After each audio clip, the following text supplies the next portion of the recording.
Jeremiah 29:11. For I know the plans I have for you, declares the Lord, plans to prosper you and not to harm you, plans to give you hope and a future. This verse was written by the prophet Jeremiah to the Israelites, who were in exile in Babylon. They had lost their homes, their temple, and their sense of security. They were discouraged and wondering if God had abandoned them. But through Jeremiah, God tells them, I still have a plan. This promise wasn't about instant success. In fact, God told them they would be in exile for 70 years. The promise was about long-term hope, not quick relief. Sometimes we feel stuck: career problems, relationship struggles, financial stress.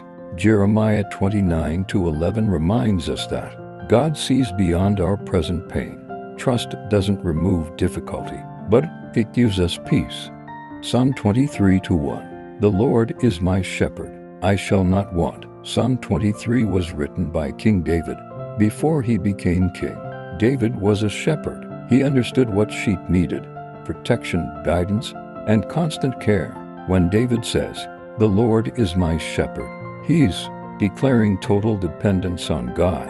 I shall not want doesn't mean we'll have everything we desire. It means we will lack nothing essential for God's purpose in our lives. Are you letting God lead you, or are you trying to be your own shepherd? When we follow God's voice, we experience peace even in uncertain times. When we follow God's voice, we experience peace even in uncertain times. Philippians 4:13. I can do all things through Christ who strengthens me. The Apostle Paul wrote this letter while in prison. He wasn't celebrating success, he was enduring hardship. Before verse 13, Paul explains that he learned to be content whether in abundance or in need. This verse is not about winning every competition or achieving every dream. It's about endurance. I can endure hardship. I can remain faithful. I can survive both success and suffering.